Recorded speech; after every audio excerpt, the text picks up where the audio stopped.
नमस्कार दोस्तों, मैं हूं दिनेश के वोरा। स्वागत है आपका इस कार्यक्रम के अंदर। दोस्तों, रविवार की सुबह होती है तो हम मिलते हैं अपने मित्र ज्योतिष आचार्य सिद्धांत सहगल जी से, जो आज हमारे साथ हैं। सर, स्वागत है आपका बहुत बहुत, और जी, गुड जी। Morning to you. और सभी दर्शकों को भी हमारा सप्रेम नमस्कार और गुड मॉर्निंग। सिद्धांत जी, राजनीति में बड़ी उथल पुथल हो रही है। एक सबसे बड़ी चिंता की बात यह लगती है कि नई संसद में हिंसा बड़ी होती है सर। खून खराबा बड़ा होता है।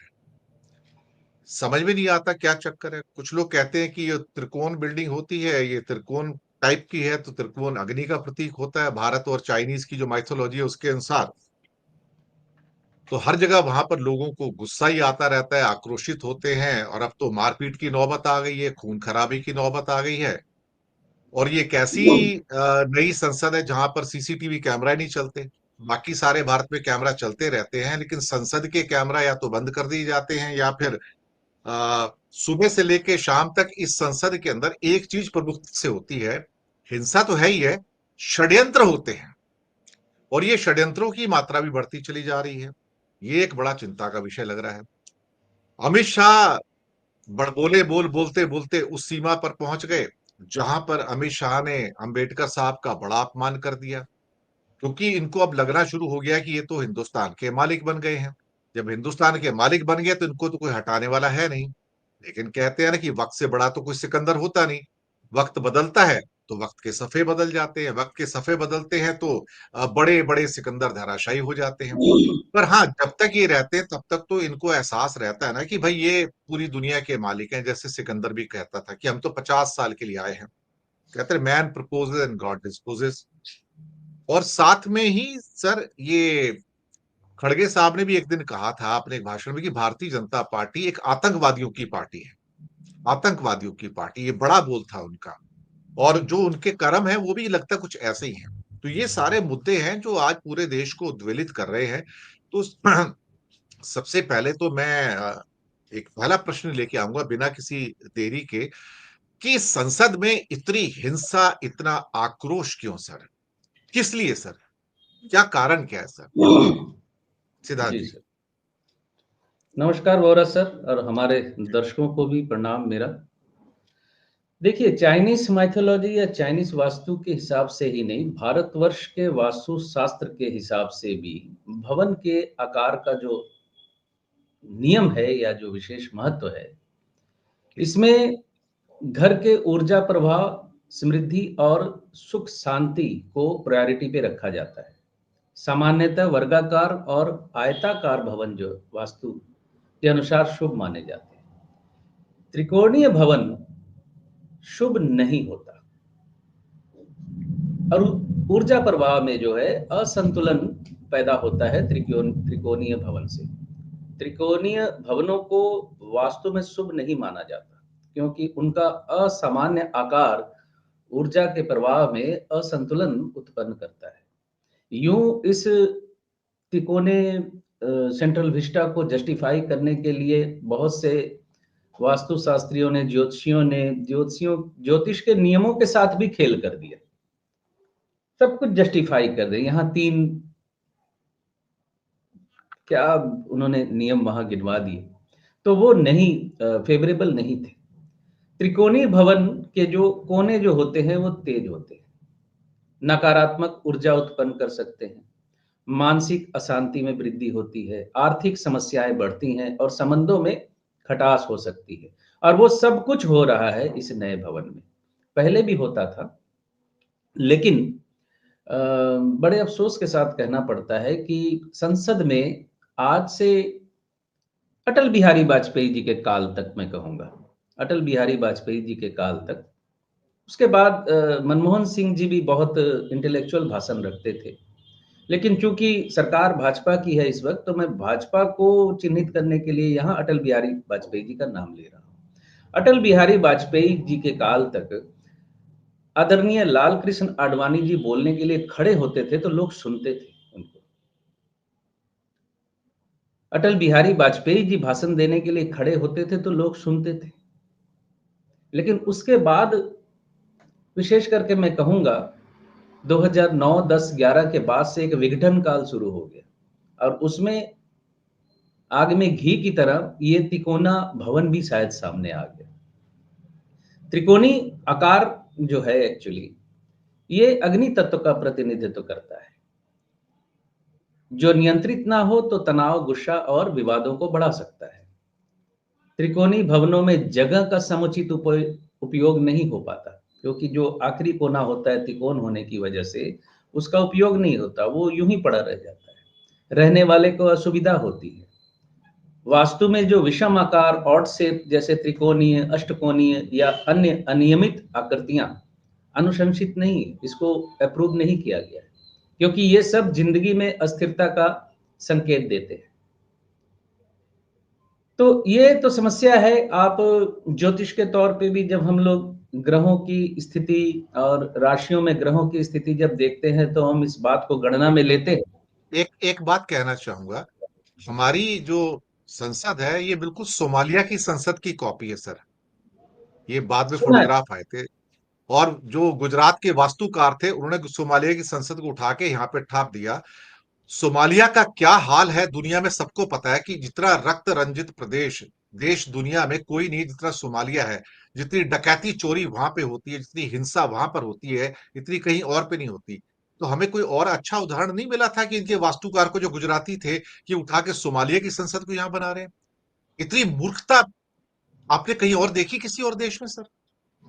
मुझे तो ये बात सोच के ज्यादा हंसी आती है कि हर बात में हिंदी को ज्यादा जब प्रायोरिटी दी जाती है या देश की संस्कृति को ऊपर उठाया जा रहा है, उसकी बातें की जा रही है, तो नए संसद भवन का नाम सेंट्रल विस्टा क्या सांस्कृतिक शब्द है, लेकिन वो जस्टिफाई है अगर कर दे रहे हैं तो ये जो तिकोना भवन है, जैसे मैं कह रहा था कि जब ग्रहों के हम प्रभाव को देखने की कोशिश करते हैं कुंडली के अनुसार, तो किस राशि में बैठा है इसको प्रायोरिटी देते हैं।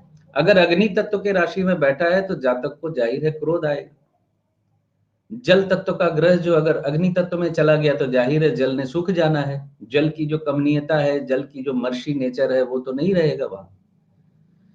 तो वास्तु दोष तो थोड़ा सर है इसमें, जस्टिफाई करने वालों ने जबरदस्ती जस्टिफाई कर दिया, शुरुआत से ही ये चीज रही। वास्तु दोष तो है, और उसका जो जो भी बातें अभी कही मैंने, आर्थिक समस्या, तनाव, झगड़े, टकराव, वो सारी चीजें हो रही हैं और पुरानी संसद की तुलना में कई गुना ज्यादा हो रही हैं। मुझे सच झूठ मालूम नहीं, लेकिन मैंने सुना न्यूज के जरिए कि डंडे लेकर घुसे थे सांसद अंदर। तो ये समझ से बाहर है हमारे। कोई सीसीटीवी कैमरा नहीं चल रहा था वहां पे, कोई फुटेज नहीं है उसकी सर। कमाल है ना। जैसे सब कुछ प्लान करके, मैंने दो शब्द यूज किए, एक तो हिंसा बहुत है यहाँ पर, दूसरे यहाँ पर षड्यंत्र बहुत है सर। पर्दे के पीछे मतलब ये है कि जो दोनों टॉप की नेतागिरी है हमारी, वो सारा दिन लेके षड्यंत्र ही करते रहते हैं सर, किसके खिलाफ क्या करना है। विपक्ष को शत्रु पक्ष बना दिया सर। मुझे लगता है कि इससे बड़ा दुर्भाग्य क्या हो सकता है इस देश का सर। जी सर। और जो भी हो रहा है वो कोई आश्चर्य होने वाली बात नहीं है, कोई आश्चर्य की बात नहीं है। मैं आपको कह चुका हूं, दर्शक मित्रों को भी बता चुका हूं कि मैं 88-89 में संघ से जुड़ा रहा 4-5 साल। तो ये तो बिल्कुल उनका घोषित एजेंडा समझ सकते हैं, घोषित बात है कि वो संविधान के पक्ष में नहीं है या इस संविधान के पक्ष में वो नहीं है, इसमें बदलाव वो करना चाहते हैं, ये बिल्कुल घोषित एजेंडा है। ये विपक्षी जो है अचानक 2024 में नींद से उठ के कहते हैं कि वो शायद संविधान के खिलाफ है, या अमित शाह जी ने जो बयान दे दिया वो कहीं अचानक दे दिया या स्लिप ऑफ टंग है, ऐसा कुछ नहीं है। वो पल्स देख रहे हैं, ऐसे बयान देकर पल्स को माप रहे हैं और कुछ नहीं। इसमें कोई नयापन नहीं है, कोई नई बात नहीं है और कोई स्लिप ऑफ टंग नहीं है। यही डॉक्ट्रिन है, समझ लीजिए। जी। दूसरे सवाल पे आते हैं, आपके पल्स से ही आते हैं सर। पल्स कमजोर पड़ रही है तो भागवत अपनी पल्स चेंज कर रहे हैं। कि भाई हर जगह मंदिर क्यों ढूंढ रहे हो मस्जिद के अंदर, रोको इसको। कुछ लोग नए हिंदू नेता बनने की कोशिश कर रहे हैं, जब देखो नए नए अपना केसेस दायर कर दिए जाते हैं, तो फिर कहते हैं ऐसा नहीं चलेगा, ऐसा नहीं चलेगा। कुछ लोग जो हिंदू नेता बनने का प्रयास कर रहे हैं राम मंदिर के बाद में, वो हमें स्वीकार्य नहीं है। इसे धमकी कहा जाए, मुखौटा कहा जाए, या ये कहा जाए कि चूंकि पल्स थोड़ी सी कमजोर पड़ रही है तो थोड़े से बैकफुट पे आ जाए। तो जैसे बैट्समैन होता है ना, सामने से जी, बाउंसर आते हैं, तो बैट्समैन जो होता है बैकफुट पे चला जाता है।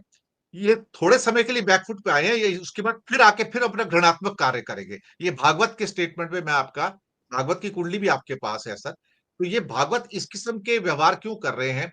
और दूसरा सवाल इसके अंदर जुड़ा हुआ ये है कि बहुत सारे हिंदू संगठन ऐसे हैं जो भागवत के खिलाफ जा रहे हैं इस टाइम और उसको ट्रोल कर रहे हैं सर। तो ये हमारी थ्योरी नहीं है, तो जो आप कह रहे हो सर। भागवत जी के जो बयान आते हैं, वो उनकी डॉक्ट्रिन के अनुसार आते हैं और मैं पहले ये बात बोल चुका हूँ कि विपक्ष जब मजबूत होता दिखता है, तो भागवत जी के बयान ऐसे आने लगते हैं जैसे वो विपक्ष के साथ सहमत है। ऐसा करके वो विपक्ष के साथ होती सहमति जो बढ़ रही है, उसको तोड़ देते हैं वो। कुछ लोगों को लगता है ना कि अच्छा, ये तो ठीक है, ये तो ठीक कर देंगे सब, हमें क्या ज़रूरत है फिर विपक्ष का समर्थन करने की। ये तो ठीक कर देंगे, ये तो कंट्रोल कर रहे हैं। मैं मतलब पार्टी चलाने के क्षेत्र में बार-बार मेरे को सीपीएम के साथ, कम्युनिस्ट पार्टियों के साथ सामंजस्य इनका इतना बेहतरीन नज़र आता है। कम्युनिस्ट पार्टियाँ भी यही कहती थी कि हम सोचेंगे, हम परिवर्तन करेंगे, हम विवर्तन करेंगे, हम इसको परिशोधन करेंगे, सब कुछ हम ही करेंगे, यहाँ विपक्ष की कोई ज़रूरत नहीं है हमको। विपक्ष की कोई ज़रूरत नहीं है। मैंने एक कम्युनिस्ट नेता को अ, जो बुद्धदेव भट्टाचार्य जी के पहले ज्योति बसु जो चीफ मिनिस्टर थे, उसका बड़ा करीबी आदमी था वो। चर्चा में मैंने उसको कहा कि देखो, मैंने ऐसे ही तर्क-वितर्क हो जाते हैं ना, तो मैंने कहा देखो, हर बात के तो 2 पहलू होते हैं, हर सिक्के के तो 2 पहलू होते हैं। बोला नहीं, कोई पहलू नहीं होते, एक ही पहलू होता है। 2 सिक्के के माने सिक्के के 2 पहलू नहीं होते, एक ही पहलू होता है। तो ये नेपोलियन के उस फेमस कोट की तरह कि देयर आर नो आल्प्स।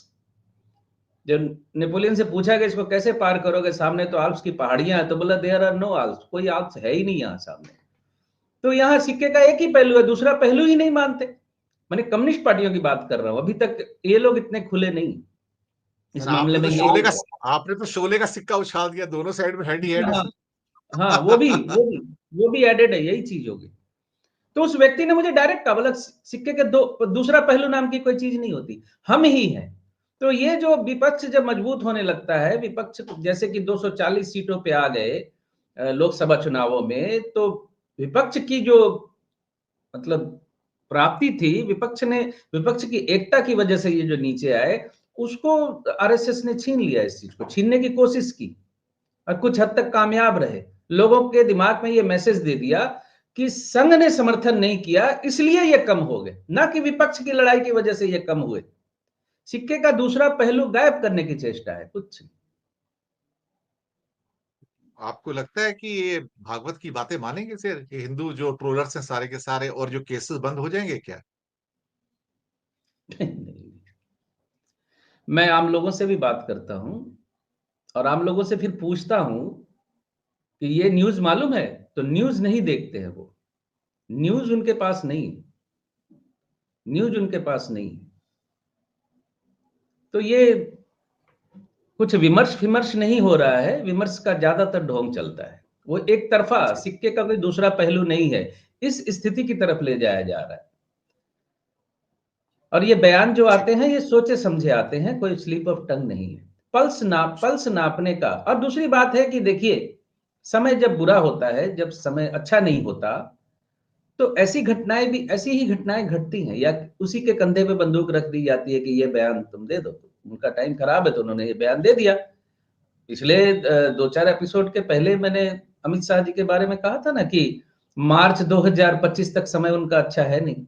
मार्च 2025 तक अगर वो निकाल गए तो फिर 26 के अंत तक, या जब जब तक शनि की अंतर्दशा है तब तक ठीक है वो। जी। उसके बाद बुध अगला उनके स, लिए अच्छा नहीं। अगला सवाल मेरा वही है।